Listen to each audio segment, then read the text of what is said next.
If you're not buying right, you're buying dumb. Hey, what's up, everybody? My name is Jay Helms, and I'm the founder of this podcast and movement known as the W2 Capitalist. Got it right that time. This is take two, by the way. I'm going to edit. I'm not going to edit this out. We're just going to roll with it. Today, I am joined by a very special friend, special guest, Anette Talie. She was born and raised in Lima, Peru, moved to Florida to fulfill her life dream of studying abroad. She transferred and received her Bachelor of Architecture from Florida Atlantic University. In her 18 years in architecture, Anette has acquired a broad range of experience in architectural design, construction, and effective property project management. We're going to get to your property management here in a minute, on a wide range or wide variety of project types. Whew.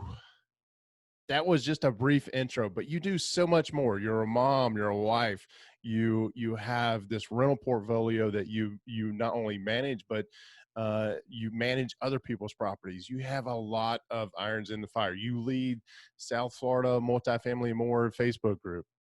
You are a member of the W2 Capitalist Mastermind, and you recently launched your own podcast, a real estate deal closer show, and a video series called 3 Expert Tips.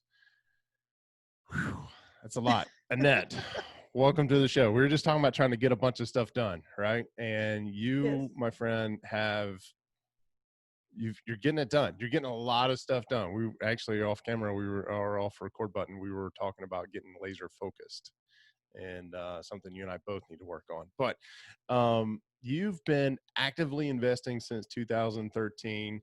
And as we were talking just right before we hit the record button, I didn't realize how similar our stories have been or should be. And I've known you for a couple of years now, should be. How similar our stories are. That's probably better to say. And but you and I've known each other for a couple of years. You're actually one of the few mastermind members that I've met in person. You're, I don't want to take this away from Gwaith or Jamie, because I know it was either one of them two that signed up first for the mastermind, but you have been there almost since the inception. Matter of fact, I think you are the only member of the mastermind that I've met in person. Am I? Yeah, I think so. Besides the people in Pensacola, I think you met a couple. Oh, I met Buddy, but yeah, that was more of a business thing. Yeah. The Pensacola people they don't count in my opinion. I'm joking. Jennifer, Buddy, you guys, I'm joking. You are let me go back and rephrase that. You are the first out of Pensacola area mastermind member, the only member the Pensacola area that I've met in person. So yeah, it was really exciting to get to know you and your family, and it was like Christmas time, so it was really cool. Yeah. Apparently we vacation in the same place, so yeah. I decided to make it happen. I do make a point to meet people that have the same mindset as me.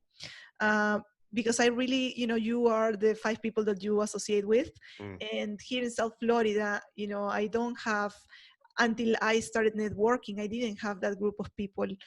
So I was told by you that I had to join a meetup around where I lived. That changed everything, in my investing. So I'm so grateful for that. Yeah. And there's a lot that goes into being around you mentioned it. You're basically the average of the 5 people that you stay around the most. And for a lot of us, we need to work on who those people are, right, that average us out. So absolutely. Whatever you're focused on, right? If you're health focused, and I'm pointing at you, Annette, because it's something we were talking about, maybe you need to have more health focused friends into your circle. I certainly do. My wife is a real good example of that, but she knows that she cannot fight this battle alone of getting me out of my laziness sometimes. But what I want to talk about today, really kind of get into, is we were talking about how our stories are similar. We both bought our very first, and I'm going to use air quotes because I think this was a false start for me. It was certainly a false start for you in your real estate investing adventure. Was at the height of the market in 2005. You bought in 2005. I bought in 2006.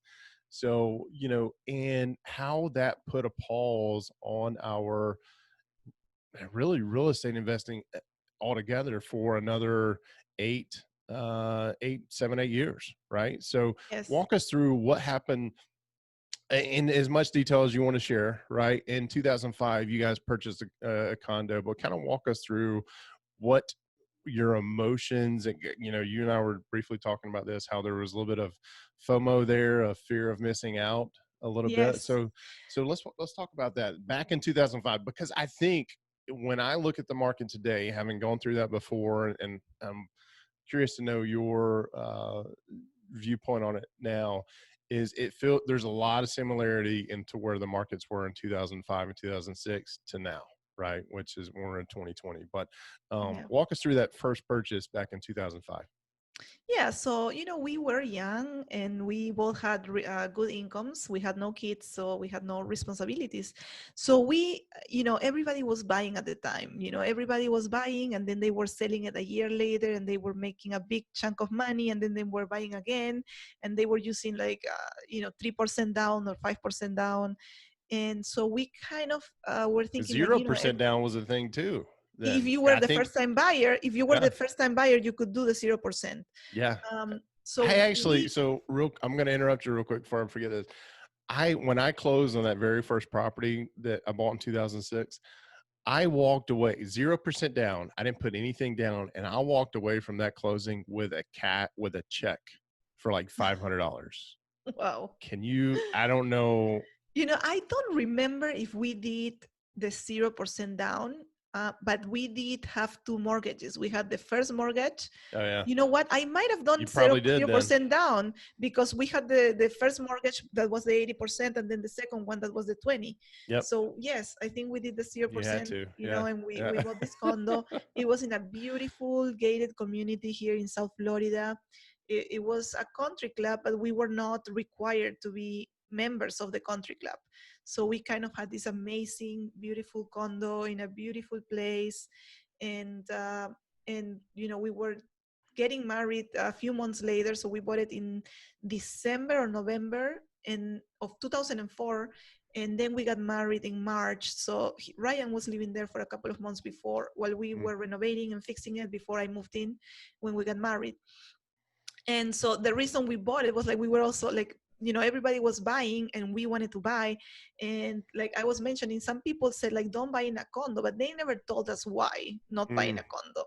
They were just saying, and I don't think we couldn't afford a house yet with our incomes that was what we wanted, like maybe not in the area that we mm. wanted. And so this was we were so excited and proud of our purchase. And that was very short lived, because we moved in November. Ryan moved in, and then in December we get a special assessment of $2,000. And so we were like, what's a special assessment, and why do we have to pay for it? So we did not do our homework, and that was the Mm, main problem. Like we just bought into the hype of just buy because it's gonna appreciate, and then you're gonna sell it at a profit, and it doesn't matter that you don't put any money down. We just did it. yeah.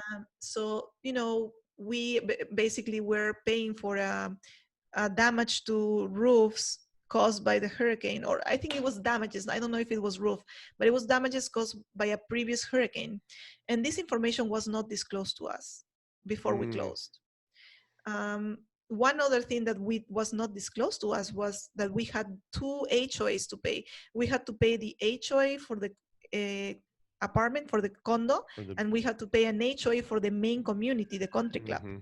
which wasn't a lot of money. So we kind of learned that like a few days before closing, when we had to get an interview with the HOA, and then we realized there were two different HOA fees we had to pay, and it wasn't a lot of money. So we kind of went ahead and did it, but we didn't factor that in when we were, looking at the numbers. And at that time, I really didn't know how to look at the numbers. I just knew that I could pay it and we could afford it, and we just did it. Yep. So then, we had to I'm pay guilty of this. that too, by the way. In 2006, I was like, I can afford it. I can do it. Sure, Yes, let's do this. we Yeah. had no kids and a lot of extra income. So we paid that $2,000. And then the following year came, we had put some improvements into the apartment, into the condo, and then another hurricane hits, and this time it kind of ruins the roofs. And the HOA decided to replace the roofs instead of fixing the roofs. And that's when I realized that when you buy in a condominium, you have basically no vote. Any, like, you have to have a very big amount of homeowners that want to do what you want to do before you can change what the HOA is going to do. So Yeah. the HOA has really all the power to make decisions for you. And I think the roof had maybe like 3 or 4 years more of life. So instead of fixing it, they decided to replace it completely, which was a lot more money. And guess what? There were no reserves. So We can laugh now, but it was not funny then. I can it guarantee was you not that. it was not fun, because for us, we had a mortgage, and a Yeah. lot of the people in this community were older people that owned these condos for a long time. So they didn't really care about spending another mortgage payment, because this ended up being $800 per month extra that we hadn't calculated. I think our mortgage was 1,200, and Mm, then this extra payment was 800 a month. wow. So Yeah. it really kind of put us in a bad position. We still could afford it, and we continued to pay it for another year. And that's when the things started to go down. Um, my husband and I were both architects. So the work in architecture started drying out as the recession started. Architecture, you know, the company where I worked, we were 50 people, and at the end of the recession, we were 25. Wow. And my husband company was a smaller company. They were around 12 people, and he was the last one to be laid off, but they closed. Mm, The company where he worked closed. So the following year, our incomes were going down, and the condo expenses were going up. increasing, and to the point where we couldn't do it anymore. So we decided, we have to do something, and we ended up, being advised to do a short sale. Yeah. And so, Can I we can I interrupt yes. you? This is really good stuff. There's a couple of things I want to pull out of there, though. Right? Is that because, and I'm going to post this link for people watching on YouTube right here. I'm going to post a link that goes back to something I posted last week about, and the title of it is "Now is Not the Time to Invest." So if you're listening on the podcast, you can go back and look that up. Amongst the investor community, that has not been a very popular post. There's been a lot of people disagreeing. I shared with Annette how one guy took it real personal, and it was not an attack on him, or, I was asking him why he disagreed with me. But now, the point of that video and what I want to get across today is that don't jump into doing something just because everybody else is doing it. Matter of fact, Mhm. if everybody else is doing it, you might need to raise your hand and think, okay, what is everybody else not doing? Right. And a lot of folks are not really focused right now on the macroeconomics that our country is faced with right now. It is a political season. There's a lot of stuff going on there. There's a lot of speculation there on why, COVID has run rampant or whatnot. But when all this shakes out, and I say COVID, but that has, kind of waterfall down into unemployment rates going up. Interest rates are still staying pretty low, but there's a lot of factors going on with the real estate market. And even though real estate is very localized, these things are going to happen on a grand scale. So I want to translate or kind of compare what's going on now versus what happened in 2005 leading up to 2007. And, I'm going to use your story in that, but I'm saying the same thing about me. I didn't know what I was buying. I didn't know why I was buying it. I really didn't know my numbers, right? I got caught up in all the hype of everybody else is doing it. There's this fear of missing out. Man, I got to get on this bandwagon. And now that I've lived through that, I see things happening again, right? And there's a couple guys that I used to work with that started buying up these condos and things that, man, this cash flow is just amazing. We're going to Airbnb it. And when I heard them say this, and these guys have never bought real estate before, And when they would come to me and ask me for advice, they would tell me that I didn't know what I was talking about. And they would still go buy these I'm using air quotes, assets. When that started happening, I'm like, all right, I'm pumping the brakes. Something is about to go wrong. I'm gonna pause for a minute. But the point of, and I'm gonna wrap it up here, and we'll get back to your story, is I want to make sure everybody do your homework first, right? When you buy into a condo or something that has an HOA association, there's a lot of things that have to go into that. You need to understand. Annette, you made a comment about when you don't necessarily have a vote, you know, you have one vote for every door that you own there, right? And most HOA associations, especially in Florida, they require 2/3 of the members to change any sort of bylaws or get a special assessment done. So you really need to know the demographic of people that you're going to be your neighbors, right?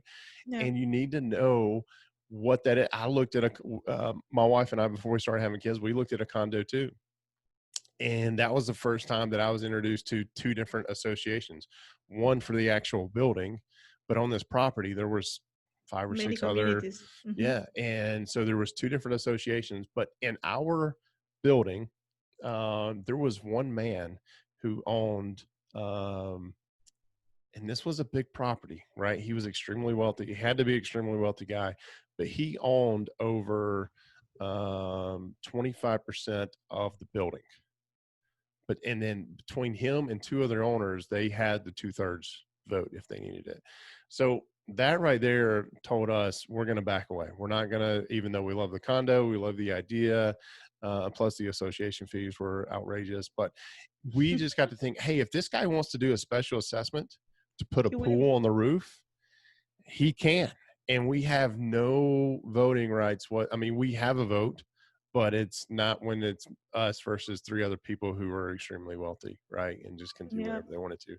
So point I'm trying to make is the video I produced and put out that was very unpopular amongst the real estate investing community was to help people realize that they don't have to do everything that everybody else is doing. Take a minute, pause, do your homework, right? Know about the property, know about the market you're in, and I'm going to get off my soapbox and we'll get back to you. So Yeah, you, and touching on that, like if we knew what we were doing, we would have looked at the statement of the condominium and see if they had reserves, what type of yes, capex they were doing in the future, and so we would know, we would have, if there were no reserves, we would have asked what projects are they going to be doing soon, and be able to plan. yeah, yeah. And So hold on a second. Elliot, you need to go to the other room. Hold on. one of the things while Annette's tending to something real quick is I want to talk about knowing what reserves are, right? When you go into an HOA association, the A is association. When you go into an HOA situation, when you, as part of your, if you look at this, right, and you still want to buy a condo or a property that's in an HOA, you are allowed to ask for the financials of the HOA before you close on that property. You've got to know. And if they don't have capital reserves, then that is one thing that you've got to know about. It's a huge red flag if the HOA hasn't been run properly to have those reserves. So welcome back, Annette. I was just talking about HOA reserves. Yes, I'm so sorry. My No son just walked in. No worries. We are both at home, right? And while your son almost made an appearance on camera, I'm sure you've heard my 3 in the background at some point in time. So, All right. So what I so was saying, like if I knew, I would have checked those things, but I didn't know.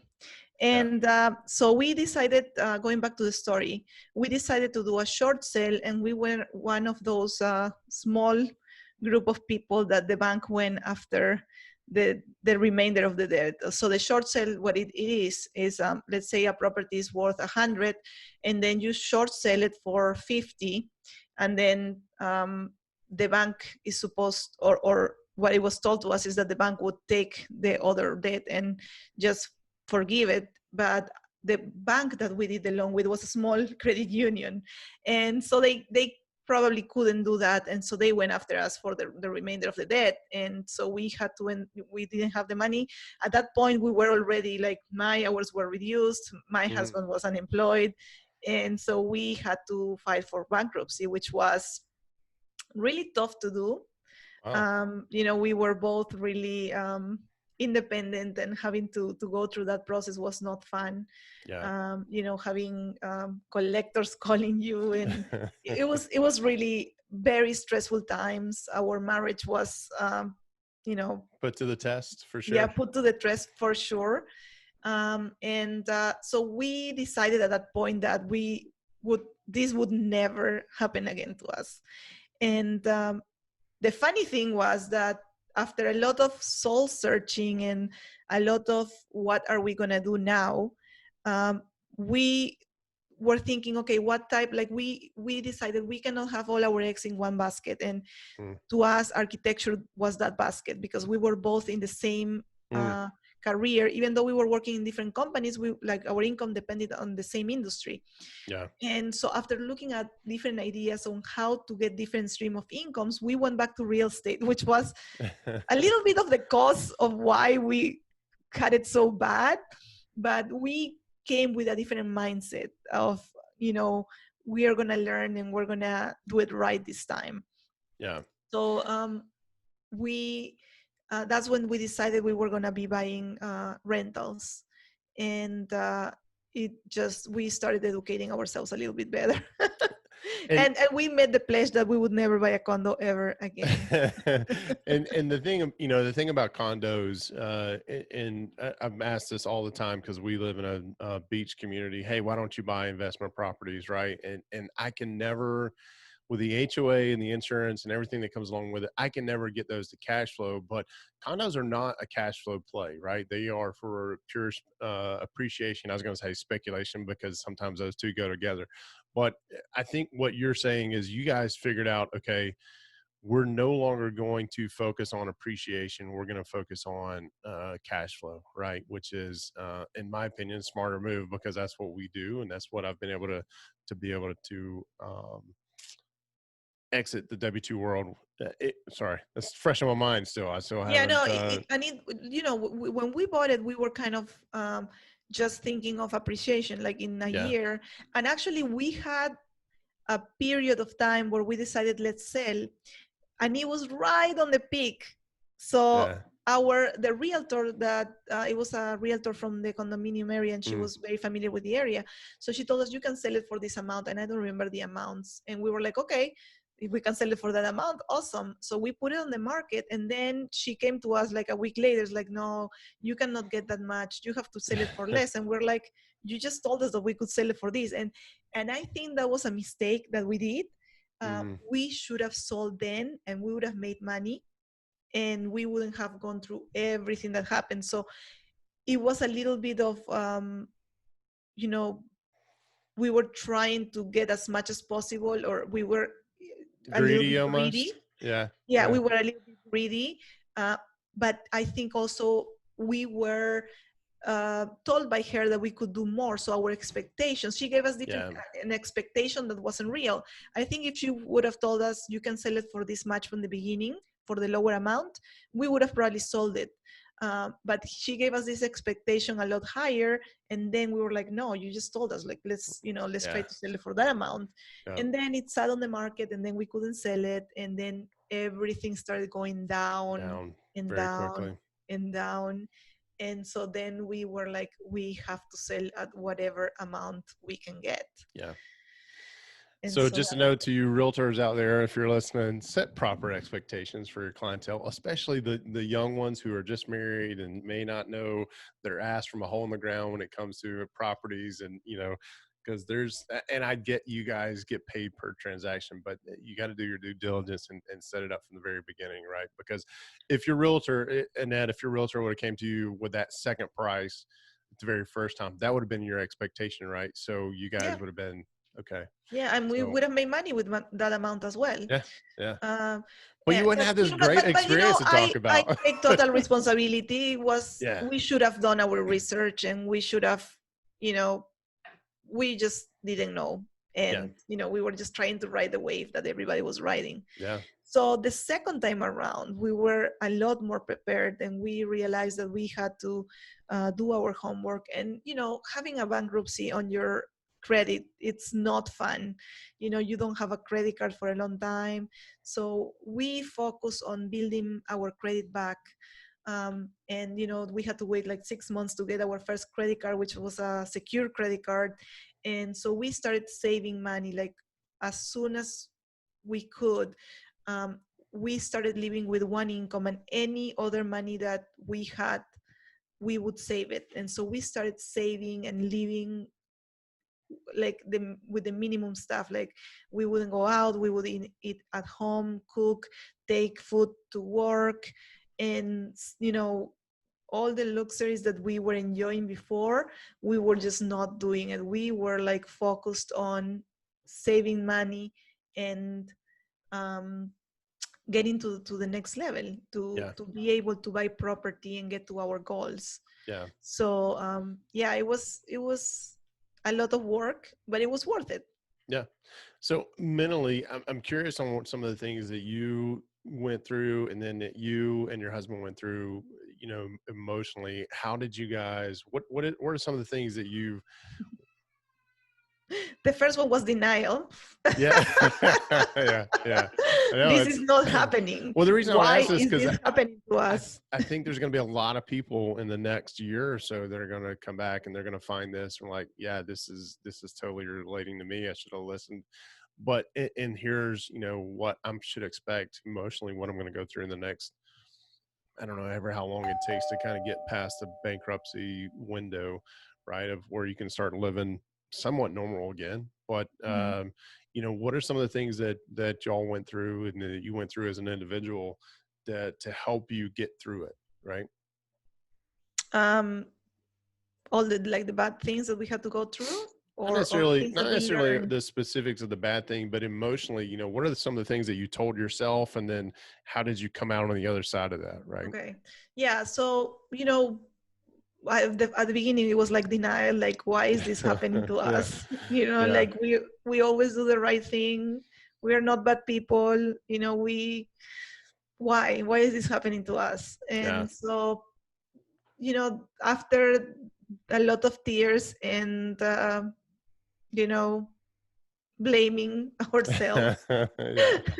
And, you know, we decided, okay, we have to move on. We have to, you know, what's next? What can we do so that we are not in this position ever again? Love And it. that's when, like I said, when we decided, okay, let's look for different sources of income. We don't want to depend on just one thing. So Ryan at the time was working freelancing in architecture. So, and I still had my job. So we were able to live off my income, and then all the money that he brought, it was straight to our savings account, and we save. And I think it took, we started looking for property, I want to say around 2011. Mm, And we started looking for a $40,000 property here yeah, in South Florida. And at that time, you could find wood frame properties in certain areas for 40, 50,000.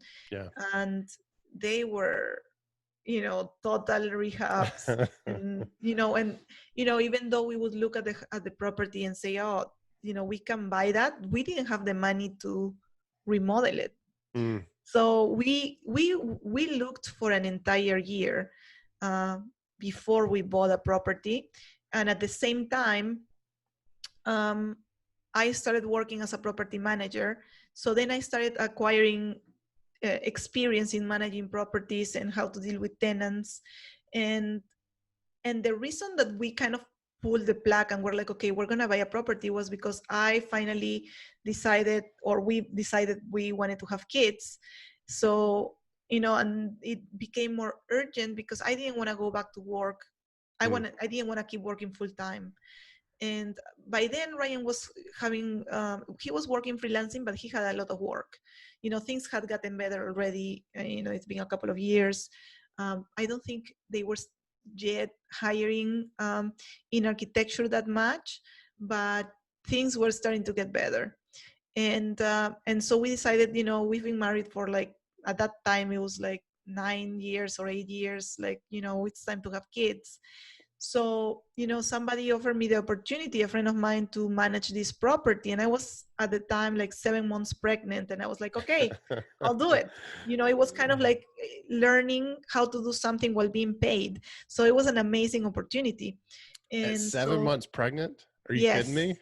I started working as a property manager. I didn't It know was that. it was summer. It Oh, was summer, wow. Wow. and I started working. I remember, I think I took like a week off, and then I was back working, or two Wow. weeks maybe. 2 weeks maybe. The owner came and stayed here for 2 weeks because we were in the middle of a complete remodeling. I think we were tenting the building for termites, which meant that we had to relocate the tenants that we had into a hotel. Oh, wow. And all of this happened while I was in the hospital. So I had to kind of hand the phone to the owner and be like, the tenting people are going to be there on Saturday and you're going to have to deal with it. Wow. That's incredible. That's incredible. Yeah. So, the owner of this building became my mentor, the same as his cousin. And they have been amazing to us in helping us run the numbers, like, what's the 1% rule, and how do you make sure that this is like that, and make sure to look at that. And they came to look at properties with us a couple of times, when we were like not sure on what to look for when you are looking at a property. So, to keep with the story, we kept looking and we kept saving money. And so it took an entire year for us to find the property. But by the time that we bought our property, we had saved a lot of money, and we were able to buy a much nicer property Mm. in a better area. It was ready to go, uh, ready to be rented. It was empty, but it was It was the best essentially rent purchase. ready without a We tenant in it. closed. I think we installed blinds, and we advertised it for rent. Yeah. And that was Nice. all we had to do. Nice. So Very nice. it was really, really good. It was a really good experience. And after that, we were like, okay, we bought a property. And we didn't do anything but save money, because we kept saving money. Mm, Um, and then, having a child changes everything, right? changes So everything. we were renting an apartment while we bought this property, Mm, because we wanted to focus on cash flow, and we wanted to buy something that was going to produce income, instead of buying a house, which is really not an asset, it's a liability, um, unless you put that money to work. right. So, Yep. when our daughter was about a year and a half, I want to say, we bought a house. And, you know, up to this point, we were not able to buy anything. We had to buy cash because of our bankruptcy. So that was the reason that we kept saving and saving, because we knew that the only way that we could start investing was cash. So by the time that we bought our house, we were able to get a loan, but we were not able to get favorable terms. Mm, But we gotcha. really found a house that we liked, and we were only a few months away from being able to get the terms that were better. But we decided to buy the house anyways, with the idea of refinancing, like the following year, to get better terms, because I think we had to get mortgage insurance. The Mm-hmm. interest rate wasn't that good, uh, and other things. But we actually did, and a year after, we decided to make the expense of refinancing, but we got a lot better terms on when we refinance. And then, we decided to have another child, so we decided, okay, let's get another property, because we wanted the cash flow, but the main point of buying these properties was to have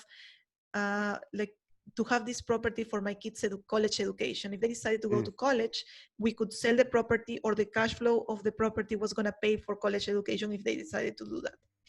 And so once Elliot was coming, we decided to buy a second duplex. The first one was a duplex, so the second one was a duplex too. And we decided to go with multiple units because we realized we didn't want to, this got stuck in our heads. We didn't want to depend on just one source of income. And to me, having two units, that's two opportunities to get cash flow. And even if you have one apartment empty, you're going to have the other one to give you the income. It's very Yeah. unlikely that you're going to have both units empty at the same time. Very unlikely. So Yep. that's what we decided to do. Like, we couldn't buy bigger, but we decided, the duplex was giving us more flexibility in that sense.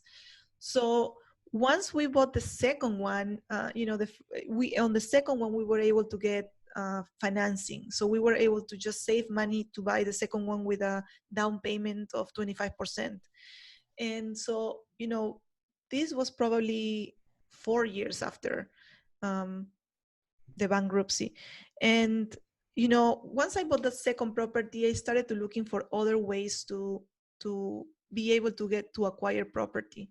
And I think I think I discovered Bigger Packets. I had seen Bigger Packets website, but I was using it mostly for property management. Every time that I had a question about property management, I would go to Bigger Packets and look it up.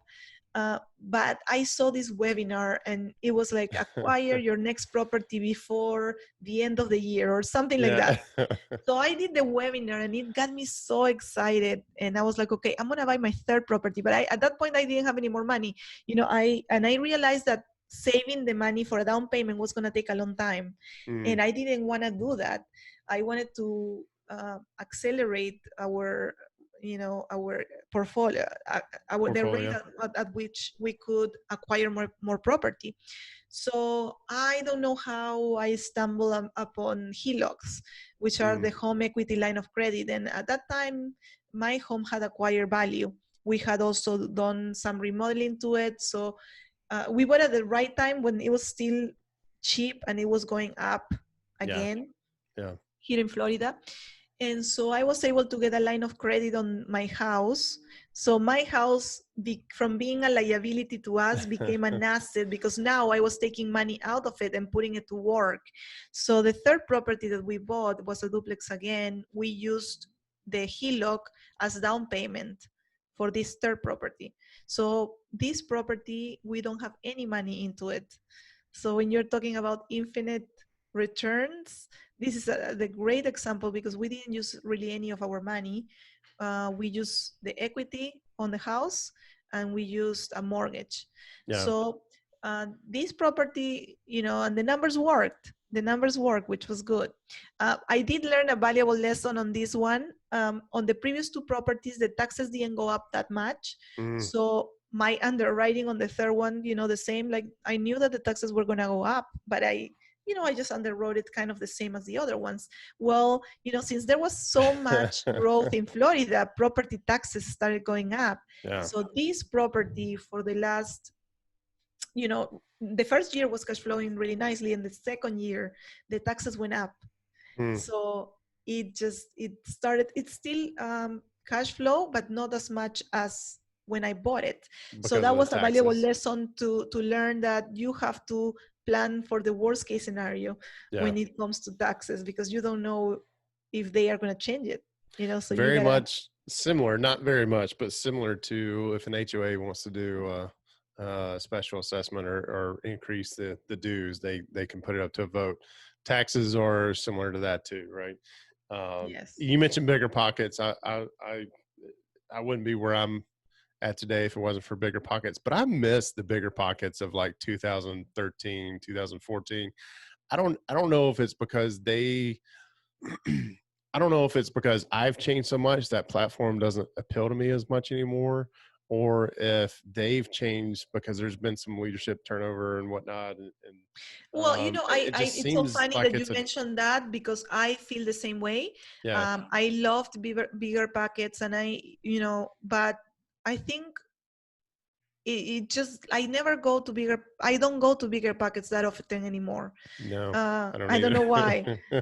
Every once in a while, and I don't know. It feels like there's so many other sources. I do love their podcast, and I still listen to it. I haven't listened to one of their podcasts, and I don't know how long. Again, I miss the bigger pockets of 2013. That's all. I'm going to leave it at that. I don't know. There's a couple of reasons. I don't want to bash them too hard because of what they've done for me, but I think they think they lost their. And actually, Jay, and I don't know if I told you this, but I listened to you on the podcast, and that's the reason that I started. Oh yeah. Yeah, that I started looking you up on Facebook. You and Tim, Yeah. Yeah. your partner on that project, and so I actually Tim responded to me first on Facebook, Of but course. then I think we saw you talked about your mastermind.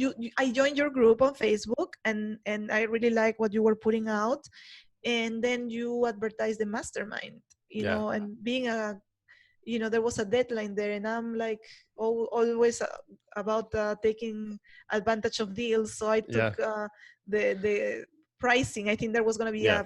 a deal, so I signed up on that mastermind. It was in December. I think it was like New Year's weekend, and the mastermind would start in January. Yep. And that's how we met. Yep. I didn't know that you had heard. And for those of you listening, it is biggerpockets.com/show 282 or 280. I think it's 282. But yeah, I didn't know that. I didn't know you had. Yeah, and the reason that I contacted you guys, it was because you were in Florida, and it was Yeah. so exciting to have somebody that was on Bigger Pockets that was from Florida. That's awesome. That's all. Yeah. I can't say enough about those guys because of what they've done.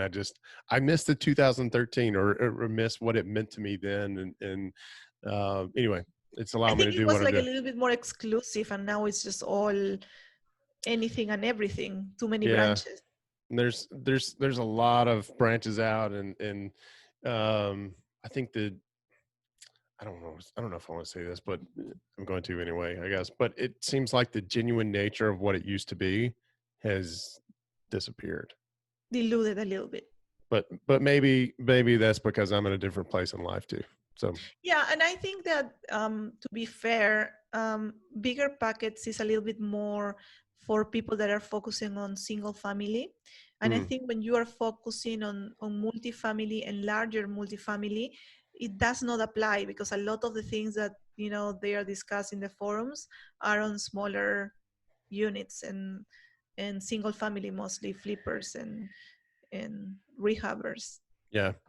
And I wouldn't know because I spend very little time on there now. It seems like every time I post something, I inherently, or is that the right word? Anyway, I promote what I'm doing, and then that gets flagged as, hey, you can't do that. And I spend some time in the doghouse with them. So I'm just like, all right, I'm not doing that anymore.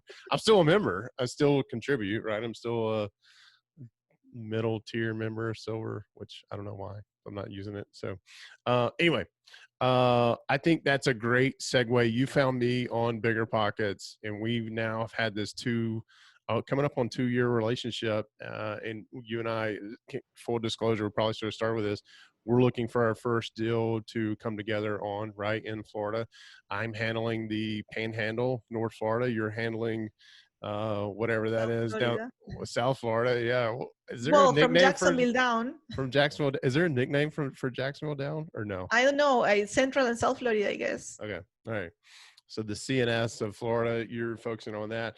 So you and I would not be looking for this if you weren't able to take action, right? And that's what I want to encourage people to do is take action, but make sure it's the right kind of action, right? And so I want to circle back around. This is how we connected. You and I are now working to find a deal.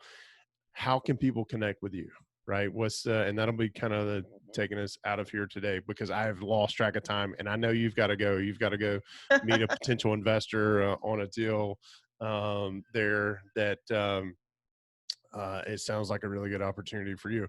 But how can people connect with you? What's the best way? Yeah, so you can connect with me on my website is talieinvestments.com, and it's TALIE investments.com. And if you are interested in a free deal calculator, I have a free deal calculator on my website. You can download it for free right there on the front page. And as you mentioned, I have also my podcast, is Real Estate Deal Closers. and it's on iTunes, Stitcher, all the platforms, um, especially iTunes. And you can also find the Deal Closers podcast on YouTube. Okay. So the YouTube channel is Anette Talie. And if you are on Facebook, you can find me on Facebook as Anette Talie. I am a lot on Facebook. So Yeah. Yeah. Where would we be without social media, right? And it's Annette, Anette Talie, right? yes. Talie. Yes, Yeah. yes. All right. And if Cool. you are in South Florida, we have a meetup. Hopefully, we're resuming the regular meetups. We have virtuals going on right now, but I lead the South Florida Multifamily and More meetup here in Fort Lauderdale. So if you are local, reach out to me, and let's get connected. That's Yeah. one of the things that I learned on the mastermind. And on the first mastermind meeting, Jay challenged me to connect to other people. And so, like I said, that changed everything for me, because before I was kind of doing it all by myself, the lonely person trying to get all these things done. And then I quickly realized that this is a team sport, and so many things that I have learned on Jay's mastermind. And I encourage everybody, I know that right now we're full, Yes. but you may be opening up a new one. And it has done so much for my investing, Jay. I cannot thank you enough. I look forward to our calls every week, and this is a non-negotiable for me, and my husband knows that. Tuesday nights, I am 8:30. I'm out. He has to put the kids in bed, and he has to, take care of them, because I am gonna be on my call, and I just put us on a priority. Like you said, you Yeah. have to take action, and you have to take the right action, and so you have to, put your priorities Yep. on what do you want to do. Well, I appreciate the kind words. I really do. And yeah, there is a in that community, that small community. You said the mastermind. We are full. I am looking at opening other spots, so I'm trying to figure out how to do that and when to do that.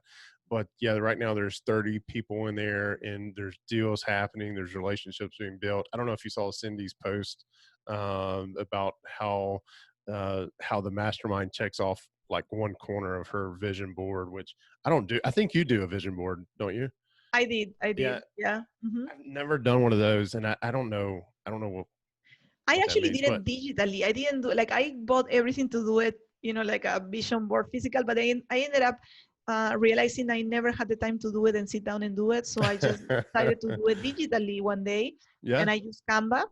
And so I just have it digital very and then cool. print it out, and I have it there on my mirror in my bathroom. So I see it every morning. That's awesome. That's awesome. Annette, thank you for spending time with me this morning and chatting things up. Guys, if you want to learn more, I will highlight, I know she gave a lot of things and I'll put these in the show notes, but go to tallyinvestments.com and make sure. I hear a lot of good stuff about your calculator that you have out there for free. That's one of the things that's talked about in the mastermind a lot, right? Brody and those guys talk about it. So want to highlight that. But Annette, I will see you tomorrow night. This Tomorrow. is Monday morning, right? So I'll see you tomorrow night at our mastermind call. All right. Awesome. Thank you. Hey guys, I hope you enjoyed our time with Annette. She is a really amazing person, and really just her journey has been incredible to watch and see. I think when she joined the mastermind, she had 6 properties in her portfolio. And now, within a year of joining the mastermind, she's up to 12. She's also closed, I think, now on a 24 unit property, and she's going to meet an investor today to partner on just a 6 unit, on a 6 unit property there in South Florida. So she just has an amazing story. But 3 things before we get out of here. Number one, I want to thank you for watching. It really means a lot to me as I'm trying to get this channel off the ground and get to to reach its full potential. I know there's a lot of good stuff out there that I want to bring to you. So anything you can do to help promote this, I certainly appreciate. And watching is one of those things, right? It's something that the YouTube algorithm I'm still trying to figure out or make sense of. But just want to sincerely thank you for doing that. The other thing is deal check, right? I keep talking about it. I keep getting confused on where that thing's going to pop up, but it is the best property analyzer out there. I use it almost every day, absolutely every week as I'm looking at deals and properties. When you sign up, make sure I've got an affiliate link. I'll put it in the description below, but more importantly, when you sign up, use the W2CAP promo code, because you're going to get 25% off. And for me, the level that I use, this deal check cost about $5 a month, right? And it's an annual commit. You can do monthly. And I think it's going to come out to a little bit more than that. But the deal is you can sign up for free. And then only until you start needing to unlock certain parts of the calculator will it start charging you or ask you to sign up. So go check it out. It's dealcheck.io, or I do have an affiliate link below. But more importantly, make sure you use that promo code W2CAP. You're going to get 25% off. The third thing, right, before we get out of here, is if you are experiencing that FOMO, right, the fear of missing out that we were talking about, everybody's doing it. Let me know in the comments below. I want to know why you have that. It's possible you're surrounded by the wrong people, which we talked a lot about. We talked a lot about that here in this video, but yeah, I want to know if you're experiencing that FOMO, because Annette was in 2005, 2006 timeframe, and it put an 7 to 8 year pause on our investing activity. I don't want that to happen to you. So leave me a comment below. We're going to engage in some communication, because I want to get you out of that. I want to introduce you to people who are not fear of missing out, including myself. And we're going to get you through this. We're going to get you through this other side so you can buy right? And because that's where you make your money. And that's what I want to point to the next video. I'm going to put it right over here. As it looks like I'm poking my nose. Put it right over here as how my wife and I experienced a 396% return on one property that we held for just 3 years. It all comes down to buying right. I'll see you in this video right over here.